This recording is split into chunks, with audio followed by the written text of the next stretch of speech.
Bismillahirrahmanirrahim. Assalamualaikum warahmatullahi wabarakatuh. Alhamdulillah wassalatu wassalamu ala rasulillah wa ala alihi wa sahbihi wa mawalah wa la hawla wa la quwata illa billahi wa ba'du. Alhamdulillah, segala puja dan puji hanya milik Allah subhanahu wa ta'ala. Salawat dan juga salam kita hadiahkan kepada Rasul kita Nabi besar Muhammad sallallahu alaihi wa ala alihi wasallam. Alhamdulillah, di pagi hari ini kita bisa melaksanakan salat subuh berjamaah dan juga melaksanakan ta'lim yang merupakan sesuatu yang sangat mulia setelah melaksanakan kewajiban Allah adalah menuntut ilmu. Dan itu adalah pesan daripada Imam Syafi'i rahimahullahu ta'ala. Kata beliau, laisa syai'un aham ba'dal faraid min talabul ilmi. Tidak ada sesuatu yang lebih mulia, lebih istimewa setelah melaksanakan kewajiban Allah melebihi menuntut ilmu. Karena ilmu lah yang bisa membedakan mana hak, mana batil, mana yang ikhlas, mana yang tidak, mana yang baik, mana yang buruk. Tanpa ilmu kita tidak bisa membedakan. Semua dianggap baik atau semua dianggap jahat. Tapi dengan ilmu itulah kita bisa membedakan mana yang syirik, mana yang tauhid, mana yang sunnah, mana yang bid'ah, mana yang taat, mana yang maksiat, dan begitu seterusnya. Ma'asyiral muslimin dan muslimat yang dimuliakan Allah subhanahu wa ta'ala, alhamdulillah, dengan izin Allah subhanahu wa ta'ala kita bisa berjumpa lagi dengan teman-teman dari Singapura. Dan pembahasan di pagi hari ini kita akan membahas tentang ru'yatun Nabi sallallahu alaihi wasallam al-jannata wan nar. Nabi sallallahu alaihi wasallam pernah diperlihatkan sorga dan juga neraka. Pertanyaan pun muncul, apakah Nabi sallallahu alaihi wasallam memang masuk ke dalam sorga? Kemudian Rasul diperlihatkan banyak nikmat dalam sorga sehingga bisa menceritakan kepada kita. Ataukah apakah Rasul memang masuk ke dalam neraka? Ataukah hanya sekedar diperlihatkan saja dari umatnya yang masuk ke dalam sorga dan umatnya yang kelak akan diazab di neraka? Ataukah hanya sekedar dimimpikan saja? Rasul bermimpi melihat sorga dan neraka. Ini nanti akan dijawab oleh kita. Ma'asyiral muslimin, jamaah salat subuh yang dimuliakan Allah subhanahu wa ta'ala, ma'ruf dalam peristiwa yang sangat spektakuler dalam Islam adalah peristiwa Isra dan Mi'raj.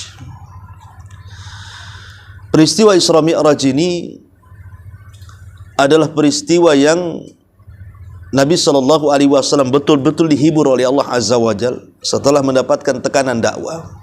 Karena Rasul kan ketika meninggal pamannya Abu Thalib dan juga Khadijah, itu gerak langkah dakwah Rasul itu dibatasi di Mekah. Bahkan 18 kabilah bersatu menekan dakwah Nabi, bahkan mengancam kalau Rasul terus melakukan itu maka akan dibunuh. Makanya Nabi SAW akhirnya berangkat ke Taif mencari areal baru dalam berdakwah. Tapi di Taif juga sama, justru orang Taif lebih jahat dibandingkan orang Mekah, karena sampai melempari Rasul dengan batu sampai Rasul lari 1 mil. Lah, dalam kondisi seperti itulah Rasul mendapatkan tekanan dakwah dari sana dan dari sini, dari Mekah, dari Taif. Bahkan orang-orang yang dulu tidak berani pun mereka berani. Dari sinilah Nabi SAW merasa sesak dadanya. Makanya Allah subhanahu wa ta'ala menghadiahi Rasul dengan peristiwa besar, peristiwa yang kelak akan menjadi sebuah bahan dakwah dia setelahnya, karena dia akan diperjumpakan dengan banyak para nabi, dengan berbagai macam umat yang mereka hadapi, sehingga Rasul bisa belajar dari mereka. Dengan dipertemukan para nabi itu, Rasul bisa belajar dari mereka. Karena Rasul akan berjumpa dengan Adam, kemudian berjumpa dengan Isa dan Yahya, berjumpa dengan Yusuf, berjumpa dengan Idris, berjumpa dengan Harun, berjumpa dengan Musa, berjumpa dengan Ibrahim, dan semua akan menjadi bekal dakwah dia. Sampai dijelaskan oleh Imam At-Tayyib rahimahullahu ta'ala, kenapa Nabi SAW berjumpa dengan Nabi Adam. Adam ini dihijrahkan oleh Allah dari sorga ke dunia. Artinya dia pun akan hijrah dari Mekah ke Madinah. Kemudian Nabi SAW diperjumpakan dengan Nabi Isa dan Yahya, bahwa keduanya adalah orang atau nabi yang dimusuhi orang-orang Yahudi. Bahkan salah satunya dibantai orang Yahudi. Siapa? Yahya, dipenggal kepalanya oleh orang Yahudi. Makanya wajar kalau hari ini kaum muslimin di Palestina dibantai itu, ya kita tidak heran, karena nabi-nabi saja dibantai oleh orang Yahudi. Artinya bahwa apa yang dihadapi oleh Yahya dan juga Isa bin Maryam, bukan karena Allah diangkat ke langit, tentu Isa pun jadi bahan pembunuhan. Karena orang-orang Yahudi juga sudah mengklaim membunuh Isa bin Maryam. Dan Allah katakan, qatalnal Masih ibn Maryam. Kata orang Yahudi, kami sudah membunuh Isa bin Maryam. Tapi Allah bantah. Dan Allah katakan, wa ma qataluhu wa ma sallabuhu. Kalian tidak membunuhnya, kalian tidak menyalibnya. Bal rafa'ahu Allahu ila sama. Bahkan kami angkat Isa ke langit. Tapi mereka mengklaim membunuh Isa. Artinya bahwa kekejaman orang Yahudi kepada para nabi pun akan dirasakan oleh Nabi SAW ketika hijrah ke Madinah.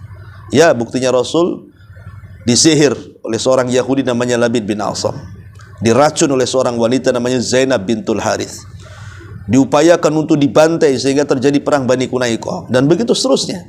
Ya. Kemudian Nabi SAW juga berjumpa di langit ketika berjumpa dengan Nabi Yusuf alaihi salatu wassalam. Yusuf diuji oleh siapa? Keluarganya.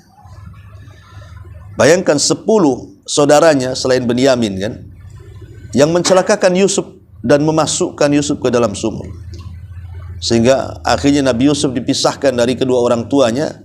Namun wa asa an takrahu syai'an wa huwa khairul lakum. Terkadang apa yang dianggap benci itu baik pula bagi kita. Karena dengan perjalanan Yusuf seperti itu, akhirnya dia jadi orang nomor 2 di Mesir.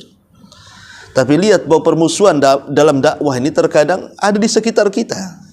Maka Nabi pun akan menghadapi hal yang sama. Lihat Abu Lahab, siapa? Pamannya, ya, yang memusuhi pertama kali Nabi SAW. Dan itu akan dihadapi Nabi. Kemudian Rasul berjumpa dengan siapa lagi?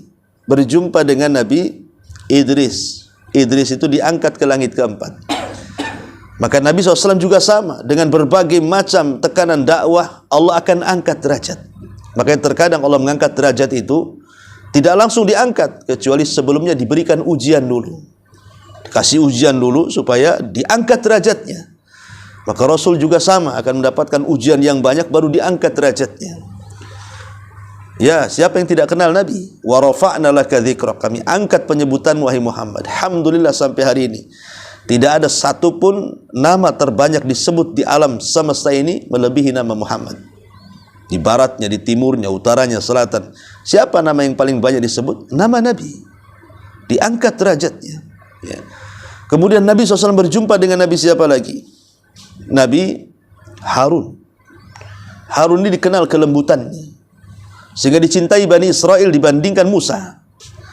Maka Nabi SAW juga diajarkan agar dia selalu lembut dalam berdakwah. Makanya Allah mengatakan, wala in kunta faddan ghalidhal qalbi lan faddu min hawli. Kalau engkau keras wahai Muhammad, umatmu akan lari. Maka Rasul diajarkan kelembutan dalam berdakwah, dan ini juga menjadi asas dakwah kita umatnya. Ya, ud'u ila sabili rabbika bil hikmati wal mau'izatil hasanah. Dengan hikmah, dengan bijaksana, dengan wejangan yang baik, begitulah cara berdakwah. Kemudian Rasul berjumpa dengan siapa lagi? Berjumpa dengan Nabi Musa. Nabi Musa itu orang yang paling disakiti oleh Bani Israel. Nabi yang paling banyak disakiti Bani Israel adalah Nabi Musa. Makanya kemudian Nabi SAW memuji Nabi Musa dan mengatakan, rahimallahu Musa. semoga Allah merahmati Nabi Musa, udhiya katsira, banyak sekali ujian yang Allah timpakan kepada dia dari Bani Israel, fasabara, dia pun sabar. Maka Rasul pun meniru kesabaran Nabi Musa dalam berdakwah. Kemudian terakhir berjumpa dengan Nabi Ibrahim, dan dia adalah orang yang paling mirip dengan Nabi SAW, baik secara wajah ataupun akhlak. Baru kemudian Rasul sampai ke Sidratil Muntaha, berjumpa dengan Allah, tapi tidak melihat Allah, karena Allah itu punya tabir, dan tabirnya cahaya, dan riwayat tabirnya api. Jadi hanya bicara di balik tabir. Kemudian disyariatkan sholat. Baru setelah itu bicara soal surga dan neraka. Di sini syahidnya, Nabi SAW diperlihatkan surga dan juga diperlihatkan neraka. Pertanyaannya, apakah Rasul memang masuk ke dalam surga? Kemudian melihat ada orang-orang yang diberikan nikmat di dalamnya, seperti Nabi SAW mendengar suara terompahnya Bilal. Kemudian setelah itu Rasul memanggil Bilal dan mengatakan, apa yang kau lakukan wahai Bilal? Kata Bilal, aku tidak melakukan apapun kecuali aku hanya melaksanakan solat 2 rakaat, menjaga wudu, dan setelahnya aku hanya melaksanakan 2 rakaat solat wudu. Jadi berwudu langsung solat, berwudu langsung solat. Dan dia tidak pernah tidak menjaga kesuciannya. Jadi kalau batal wudu lagi, itulah Bilal. Makanya kemudian terompahnya sampai ke surga duluan. Kemudian Nabi SAW mencium bau harum yang sangat luar biasa. Dan Rasul mengatakan, ini bau siapa, harum siapa? Maka dikatakan itu adalah harumnya Masyitah. Masyitah tukang sisir putri-putri Fir'aun. Kemudian diceritakan bagaimana kisah Masyitah yang digoreng hidup-hidup gara-gara mempertahankan tauhid, keimanan kepada Nabi Musa alaihi salatu wassalam. Kemudian setelah itu Rasulullah diperlihatkan istana yang sangat besar yang terbuat dari emas, sampai-sampai Nabi SAW menyangka itu istana miliknya. Tetapi kemudian dikatakan itu bukan milikmu, itu milik Umar ibn Khattab. Kemudian Nabi ingin melihat-lihat istananya Umar, tapi tiba-tiba ada bidadarinya Umar yang sedang berdiri di depan istana. Akhirnya Rasul malu.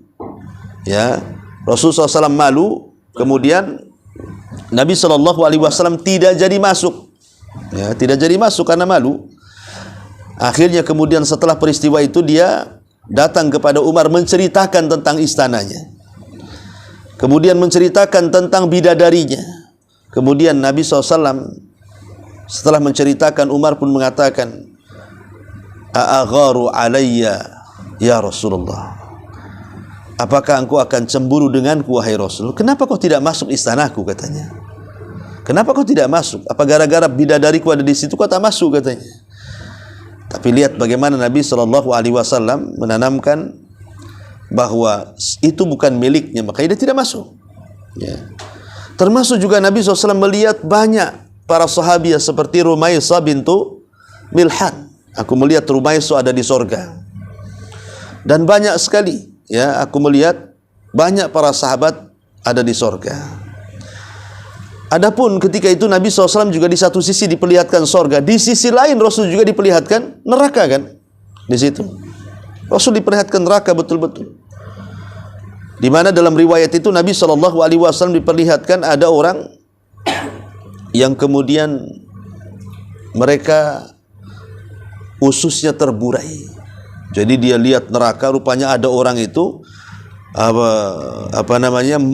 usus dari perutnya terburai.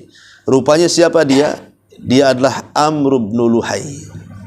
Kata Nabi SAW, aku melihat Amr ibn Luhai di neraka dan ususnya terburai dan terbakar di neraka.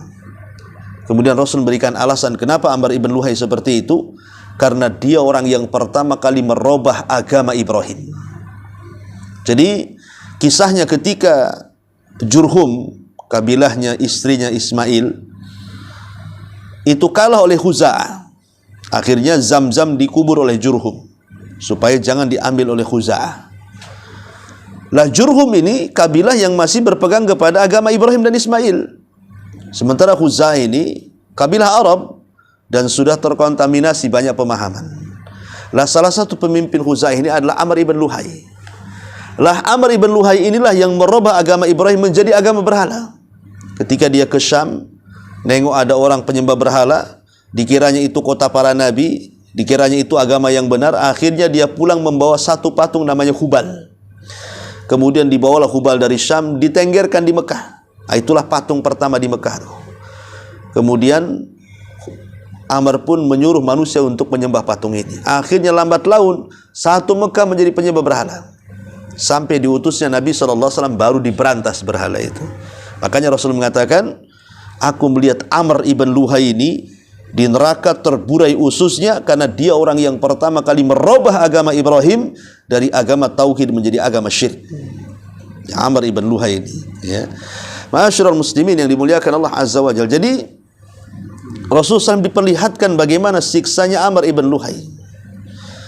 Kemudian juga Nabi SAW diperlihatkan beberapa siksa, di antaranya dalam mimpi dia, dalam solat kusuf dia, dalam peristiwa Isra Mi'raj dia. Jadi 3 peristiwa Rasul itu diperlihatkan neraka.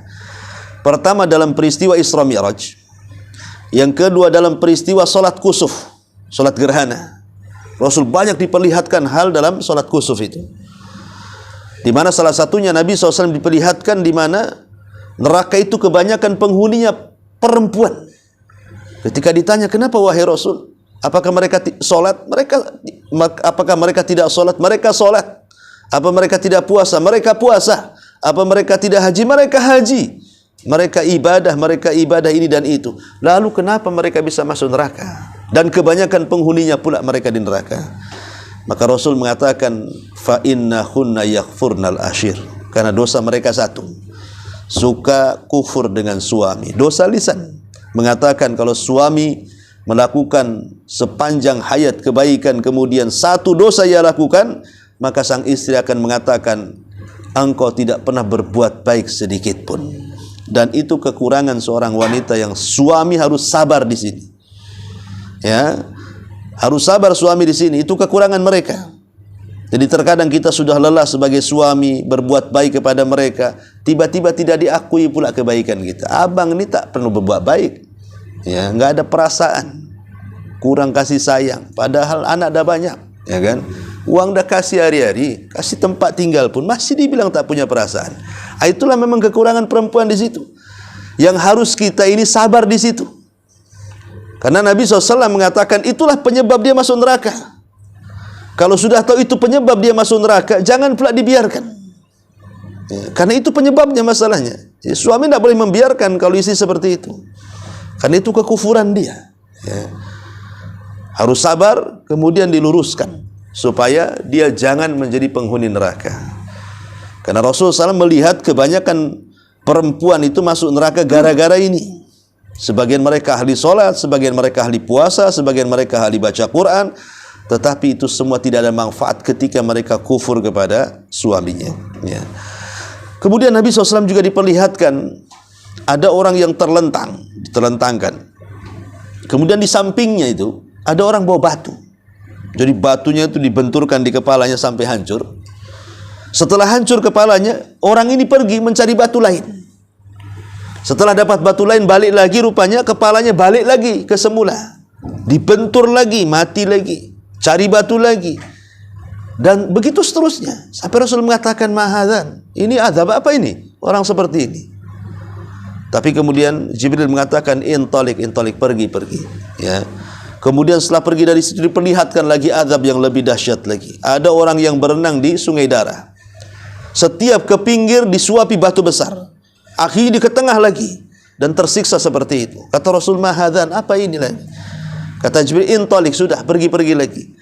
Rupanya kemudian diperlihatkan lagi siksa. Ada yang dimasukkan kemudian pisaunya ke mulut sampai digeret sampai tengkuknya, diseret sampai tengkuknya. Kemudian dimasukkan lagi pisau di mulut sebelah kirinya, kemudian digeret lagi sampai tengkuknya. Kata Rasul, ini azabnya apa orang kayak gini nih? Kata Jibril, intalik, pergi. Ya. Sampai banyak sekali peristiwa yang disaksikan Rasul. Baru kemudian Jibril mengatakan, adapun yang pertama tadi, kenapa dibentur-benturkan kepalanya? Karena dia waktu datangnya sholat sengaja dia tidur. Ya. Adapun orang yang berenang di sungai darah itulah para pelaku riba. Adapun orang-orang yang disobek mulutnya sampai ke tengkunya, itulah orang berdusta sampai ke ufuk dustanya. Maksudnya dusta sampai ke ufuk itu apa? Kalau dulu berdusta itu menyebarkan berita hoax itu lambat. Kenapa? Karena belum ada medsos kan. Jadi dari mulut ke mulut, dari telinga ke telinga, lama baru tersebar gitu ya. Tapi sekarang tak perlu. Ya, sekarang ini kita tulis status, kemudian kita share di Facebook, di WA, di Instagram, di TikTok, di macam-macam medsos tuh. 1 detik saja sudah tersebar tuh berita hoax satu dunia. Ya. Itulah maksudnya dusta sampai ke ufuk tuh. Karena sekarang ini berbuat dusta itu untuk disebar paling mudah sekali karena medsos kan. Itulah hukumannya. Dan banyak sekali peristiwa-peristiwa. Sekarang jadi pertanyaan, apakah Nabi SAW memang betul-betul melihat neraka? Bukankah neraka itu belum ada penghuninya? Kan manusia belum dikiamatkan, belum ada orang masuk neraka, belum ada orang masuk surga. Walaupun neraka dan surga sudah diciptakan, tapi kan belum ada proses hisab, ya, belum ada proses mizan, belum ada proses timbangan, penerimaan catatan, belum ada kan? Belum ada yang menyeberang titian Shiratal Mustaqim. Kenapa Nabi SAW diperlihatkan surga neraka dan diperlihatkan para penghuni dalamnya? Di sini jadi polemik para ulama. Ada 2 kemungkinan yang disebutkan para ulama. Yang pertama, bahwa Nabi SAW ketika diperlihatkan azab dan juga nikmat, baik dalam peristiwa salat kusuf, baik dalam peristiwa Isra Mi'raj, baik dalam peristiwa ketika Rasul tertidur kemudian mimpi dan diperlihatkan neraka dan surga, kemudian diperlihatkan orang-orang yang diberikan nikmat di surga, diperlihatkan orang-orang yang diadab di neraka, maksudnya adalah alamul barzah. Ini satu penafsiran.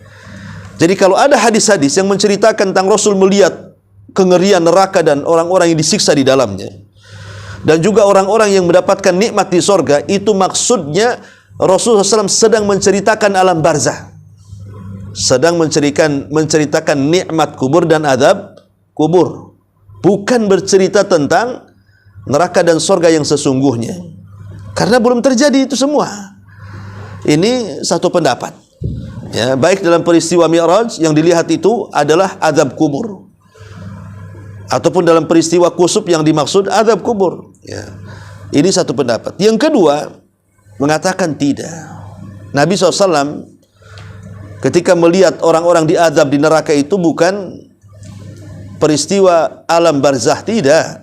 Memang betul-betul Rasul diperlihatkan surga dan neraka. Maksudnya diperlihatkan tentang kondisi nanti yang akan terjadi. Belum terjadi, tapi nanti akan terjadi seperti itu, gitu maksudnya. Contoh umpamanya, ketika Nabi dalam peristiwa Isra Mi'raj itu, kan orang-orang kafir Quraisy mengingkari, mana mungkin dalam satu malam kau bisa berjalan dari Masjidil Aqsa ke dari Masjidil Haram ke Masjidil Aqsa. Kalau betul-betul kau sampai ke Masjidil Aqsa, wahai Muhammad, sifatkan kepada kami seperti apa Masjidil Aqsa. Rasul kan tidak mungkin melakukan Isra Mi'raj untuk menghitung pintu dan jendela kan gitu ya. Untuk melihat-lihat masjid. Rasul kan datang sholat di situ. Sehingga Rasul ya tidak tahulah masalah jumlah pintunya, jumlah jendelanya. Masa Isra Mi'raj untuk ngitung jendela kan itu enggak. Tapi itu pula yang ditanyakan. Kalau engkau memang sampai di Aqsa, wahai Muhammad, sekarang berapa jumlah pintu, berapa jumlah jendela, macam mana Masjidil Aqsa itu? Di sini Rasul diperlihatkan, seolah-olah dia melihat Aqsa, makanya dia bisa mensifati Aqsa. Nah, seperti itulah maksudnya ketika Nabi SAW diperlihatkan Aqsa, begitu pula dia diperlihatkan surga neraka, bahwa nanti surga neraka itu akan seperti itu, ya, bukan sesungguhnya, tidak, ya, karena memang belum ada penghuninya. Neraka walaupun sudah diciptakan tapi belum ada penghuninya. Begitu juga surga sudah diciptakan tapi belum ada penghuninya. Bagi yang mengatakan bagaimana dengan azab-azab yang diperlihatkan, yaitulah azab kubur ataupun nikmat kubur, karena azab kubur dan nikmat kubur itu kan berkaitan dengan ruh, ya. Jadi ruhnya yang menjadikan asal, badan yang mengikut. Tapi kalau di dunia itu kan badan asal, ruhnya yang ikut. Tapi nanti pada hari kiamat dua-duanya asal, baik badan ataupun ruh, kata Imam Ibnul Qayyim seperti itu. Intinya bahwa Nabi SAW diperlihatkan neraka dan surga. Ada yang mengatakan itu ru'yah hakiki, memang betul-betul diperlihatkan, tapi bagaimana caranya wallahu a'lam. Ya, tapi apakah Rasul masuk ke neraka? Ya tidak pernah Rasul masuk neraka, cuma diperlihatkan neraka seperti itu. Ya. Ada juga mentafsirkan bahwa itu adalah ru'yah manamiyah, ru'yah melihat dalam posisi tidur, tertidur. Nabi melihat adab-adab dan juga nikmat-nikmat yang Allah perlihatkan. Dan itulah keyakinan kita ahli sunnah wal jamaah bahwa sorga dan neraka sudah diciptakan, dan ini bertentangan dengan akidah orang-orang Mu'tazilah, orang-orang yang semacamnya dari kalangan ahli filsafat, ahli kalam dan yang lainnya yang mengingkari bahwa sorga neraka itu belum tercipta. Kita katakan sudah tercipta, karena Allah membahasakan sorga neraka itu dengan kalimat uiddat, dipersiapkan. Sesuatu yang dipersiapkan sudah ada barangnya lah. Cemana pula dipersiapkan tak ada barangnya? Sesuatu yang dipersiapkan ada barangnya, berarti surga neraka itu sudah ada. Dan Rasul pernah melihatnya, dan Rasul pernah diperlihatkan nikmat dan juga azab neraka. Dan itu harus kita imani bahwa keduanya makhluk Allah yang dikekalkan Allah Azza wa Jal, dan itulah sebagai balasan bagi orang-orang yang beriman dan orang-orang yang kufur kepada Allah Azza wa Jalla. Orang yang beriman masuk surga dan orang kufur masuk neraka. Wallahu a'lam bishawab. Ini diantara pembahasan ru'yatun Nabi sallallahu alaihi wasallam al-jannata wan nar. Taib, sampai di sini. Mungkin kawan-kawan ada yang mau bertanya, silakan. Kita buka tanya jawab. Tafadhal. Atau sudah ngantuk atau gimana, atau kita sarapan, terserah. Ya. Dia bukan ngantuk, Ustaz. Dia tak tidur. Oh, tak tidur. Apa pasal tak tidur? Ada soalan apa-apa? Saya nak tanya Ustaz pasal boleh? pasal yang anak tu, yang memimpin ibunya ke surga tu. Okey. Itu kalau ibunya beriman atau orang tua yang beriman. Tapi kalau ibunya tak melakukan apa, ibadah macam mana apa yang diperintahkan, bagaimana itu Ustaz? Ya, alhamdulillah. Maksudnya anak yang menggiring orang tuanya ke surga itu ya selama satu dia tidak kafir. Karena kalau kafir itu kekal di neraka. Dia tidak musyrik. Kalau musyrik ya kekal di neraka kan. Artinya orang tua ini masih memungkinkan dengan keimanannya masuk surga. Selama memungkinkan masuk surga dengan keimanannya, dia akan dapat syafaat dari anaknya. Tapi kalau dia sudah kafir, tidak memungkinkan dia keluar dari neraka, ya percuma. Fala tanfa'u syafa'atu syafi'in. Allah mengatakan percuma syafaatnya orang berikan syafaat kalau dia kafir. Tidak ada gunanya kan itu ya. Walaupun dia tebus dengan satu bumi sekalipun, tidak ada gunanya. Karena nanti pada hari kiamat, orang itu kalau sudah masuk neraka, dia menginginkan untuk menebus dengan keluarganya. Maksudnya keluarga yang masuk neraka dia yang keluar. Tapi kalau di dunia kan terbalik. Kalau ada keluarga masuk sel, masuk jail, kita yang tebus dengan pengacara, dengan uang kita. Kalau bisa keluarga kita jangan ada yang masuk penjara kan. Itu di dunia. Kalau di akhirat dibalik. Ya Rabb, kalau bisa anak saya aja masuk neraka, saya yang keluar. Nah, itulah bedanya. Saking tidak tahannya dia di dalam neraka. Orang-orang kafir itu. Bahkan orang-orang kafir udah lama di neraka itu, dia mengatakan kepada Malik, ya Malik liyaqdi alaina rabbuk. Wahai Malik, bilanglah sama Tuhanmu tuh, sama Allah, mati ajalah kami di neraka, kata. Gak usah disiksa seperti ini. Tapi Malik, penjaga neraka, diam saja. Sampai Allah Subhanahu wa taala menceritakan setelah ada yang mengatakan 40, 100 tahun baru dia menjawab, innakum makisun. Tidak bisa, kalian tetap di situ, katanya. Nah, kalau sudah kekal tidak mungkin keluar. Ya. Tapi kalau memungkinkan dia keluar karena sebuah syafaat. Karena orang keluar dari neraka itu karena dua. Pertama karena syafaat, yang kedua karena rahmat. Ketika tidak ada yang berikan syafaat, maka sisanya rahmat Allah. Itulah yang menyelamatkan dia. Nah, salah satu pemberi syafaat adalah bayi-bayi tadi. Ya, bayi-bayi tadi itulah yang berikan syafaat kepada orang tuanya ketika dia berada di pintu surga. Allah suruh dia masuk surga, tak mau. Saya tak akan masuk surga sampai orang tuaku kau selamatkan. Setelah orang tua diselamatkan, baru ditarik bajunya, dimasukkan ke dalam surga. Itu bentuk syafaat namanya. Syafaat anak kepada orang tuanya. Wallahu a'lam. Ustaz, tadi Ustaz kita tentang di neraka itu banyak wanita. Dan kita orang lelaki ni perlu banyak sabar. Sabar betul. Banyak sabar. Terus? Di mana tak bersabar seperti para sahabat juga, ada juga yang dibebelkan isteri tu. Ya. Maksudnya gini, bahwa salah satu kekurangan perempuan itu adalah kusurul fitri. Kusurul fitri itu artinya ada dua kekurangan pada wanita itu. Pertama, kurang agama. Yang kedua, kurang akal. Ya. Jadi perempuan itu diuji oleh Allah, pertama kurang agamanya. Kenapa agamanya kurang? Karena di waktu-waktu haid dia tidak sholat, dia tidak puasa, makanya dia sempurna agamanya. Lain laki-laki, nggak ada haid. Kalau antum haid LGBT lah. Artinya bahwa laki-laki sempurna, nggak ada sholatnya tak bolong, kemudian juga puasanya tak bolong. Kalau perempuan mesti ada bolong-bolongnya. Itulah kurang agamanya di situ. Yang kedua, kurang akal. Karena perempuan itu dilebihkan dengan perasaan. Lah permainan perasaan inilah yang disebut dengan kusurul fitri namanya. Jadi pendeknya fitrah seorang wanita. Makanya kenapa saling melengkapi antara laki-laki dan perempuan itu? Karena perempuan ini keperasaan lebih dibandingkan ke akal, maka laki-laki yang menyempurnakan perasaan perempuan. Begitu juga laki-laki juga, karena dia tidak mungkin menjadi pemimpin kecuali harus ada yang memberikan semangat. Lah perempuanlah menyemangati dia menjadi pemimpin. Makanya kemudian jadi sempurna ke rumah tangga itu. Ketika wanita memberikan semangat kepada suaminya untuk menjadi pemimpin rumah tangga, ketika suami kemudian menyempurnakan perasaan seorang istri menjadi akal yang sempurna, itulah kebahagiaan di situ.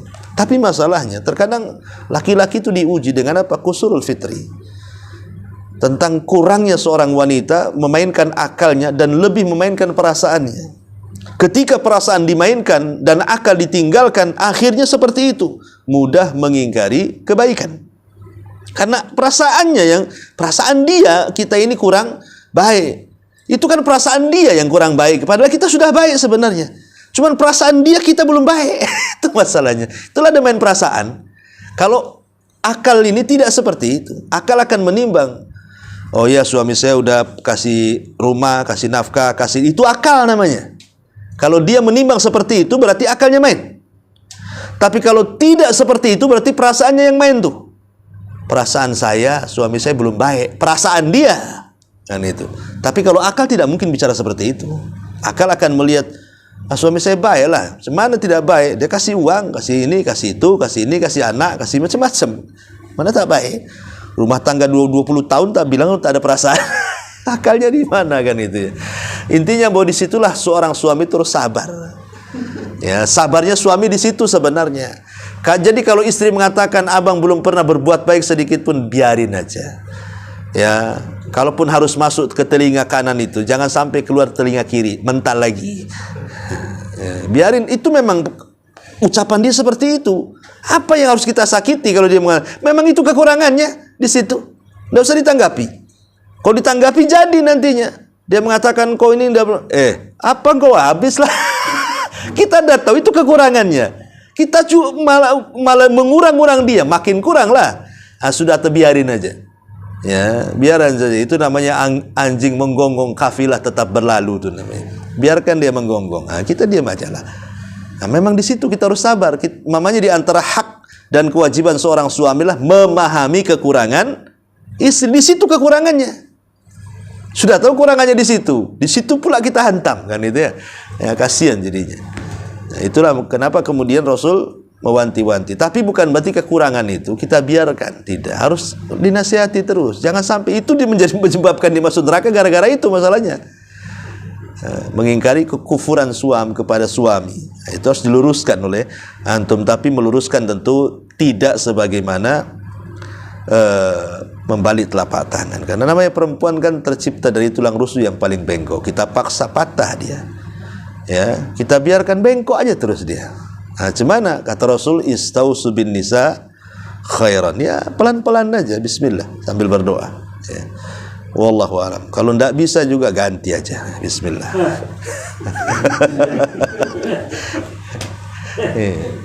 Wallahu alam. Itu bagi apa dia yang sampai tak boleh tahan menghadapi isteri begitu, maka dia bergantian. Tetapi dia masih bersabar. Contoh dia masih bersabar. Dia maafkan dia lah. Kerana apa? Contoh dia memandang kebaikan tadi yang Ustaz kata lah. Macam kita lelaki positif ialah kebaikan ni kita pandang kerana dia memberi kita anak Keturunan, betul. Jadi masih juga dia bersikap gitu macam nak bergantian tu macam kasihan nak lihat bagaimana. Iya, disitulah letaknya kenapa di Quran itu kan ada kalimat mawaddah warahmah. Wa min ayatihi an khalaqalakum min anfusikum azwajan litaskunu ilaiha wa ja'ala bainakum mawaddatan wa rahmah. Inna fi dzalika laayatil liqaumin yatafakkarun. Dalam ayat ini ada 3 kata, sakinah, mawaddah, warahmah, ya kan? Sakinah itu artinya ketenangan dan itu ada dalam hati. Namanya ketenangan itu di mana kalau nggak di hati? Ya. Tetapi ketenangan itu tidak bisa diraih kecuali 2. Adanya cinta dan kasih sayang. Cinta ini bisa hilang termakan zaman, termakan waktu. Banyaknya masalah bisa hilang. Namanya cinta itu bisa hilang. Awal-awal aja cinta, kalau lama-lama udah tua, hilang tampan, hilang cantik, hilang juga cinta. Banyaknya masalah, bertengkar sana sini, akhirnya hilang pula cinta. Ya, tetapi yang tidak boleh hilang dalam rumah tangga, cinta bisa hilang, tapi jangan sampai hilang yang disebut dengan rahmah. Ya, oke, cinta hilang, rahmah jangan. Kan ada mawaddah warahmah. Ya, mawaddah nggak apa-apa hilang, tapi rahmah jangan hilang. Karena rahmat ini bicara akhlak, kalau cinta ini bicara hati, ya kan? Bicara hati. Makanya tidak bisa ada istri maksa suaminya untuk mengucapkan I love you. Percuma saja kita ucapkan seperti itu. Cinta bukan di mulut, cinta dalam hati. Tapi cinta itu bisa dilihat dari mawaddah, itu bisa dilihat dari rahmat tadi. Ya, rahmat itu kan akhlak. Akhirnya apa? Memang saya sudah tak cinta dengan istri, tapi saya kasihan. Itulah rahmat namanya. Kasihan saya. Anak ada banyak, dia sakit pun, masa saya ceraikan dia? Itu rahmat. Rahmatlah yang menjadikan kemudian tidak jadi bercerai. Karena ada rahmat tadi. Rahmat itu akhlak namanya. Kita kasihan melihat istri, atau istri kasihan melihat suami. Suaminya udah terduduk, tidak bisa apa-apa. Dia bisa saja gugat cerai, dia cari laki lain kan. Tapi rahmat ada dalam hati istri, tak jadi. Atau sebaliknya, ya, suami melihat kasihan juga istri saya ini, diceraikan kasihan juga, akhirnya tak jadi. Itulah rahmat. Cinta bisa hilang, tapi rahmat jangan sampai hilang. Sebab kalau rahmat hilang, habis rumah tangga. Makanya kenapa Allah satukan itu 3 kata itu, sakinah, mawaddah, warahmah. Nah, begitu ya. Wallahu a'lam. Jadi Ustaz, di samping mencari rahmat tu dengan menahan sakit hati sini, mencari rahmat tu kena perlu tingkat kesabaran atau ketakwaan gitu. Itulah seorang laki-laki, dia kan memainkan akal ya. Laki-laki ini akalnya panjang dia ya. Kadang-kadang dia tidak cinta lagi dengan pasangannya ya. Tapi karena kasihan, akhirnya tetap dia bertahan di situ.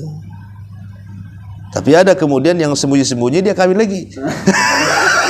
Istri pula tak tahu kan gitu. Ini payah ini.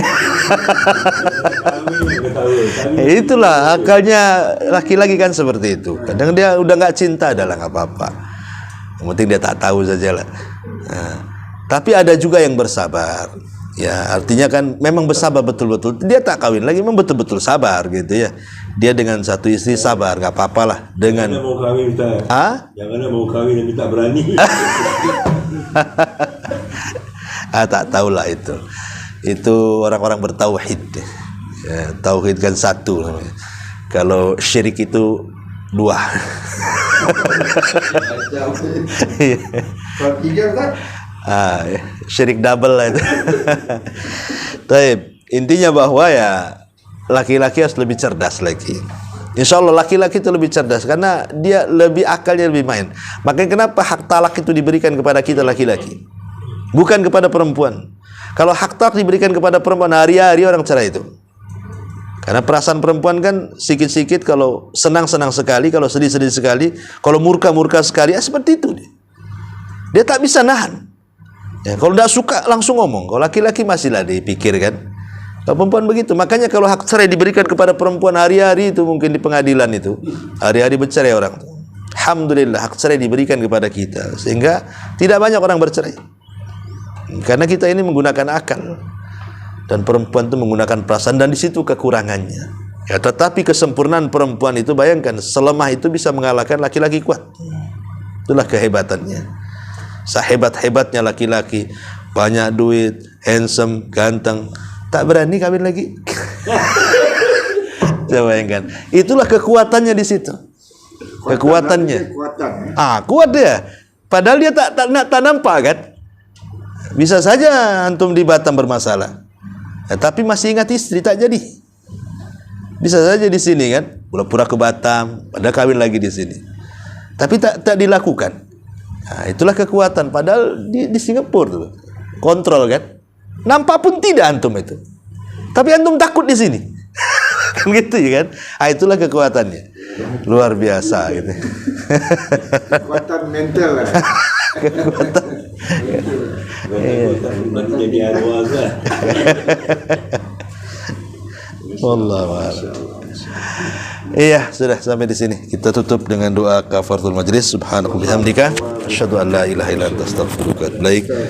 Allahu ta'ala. Assalamualaikum warahmatullahi wabarakatuh. Waalaikumsalam.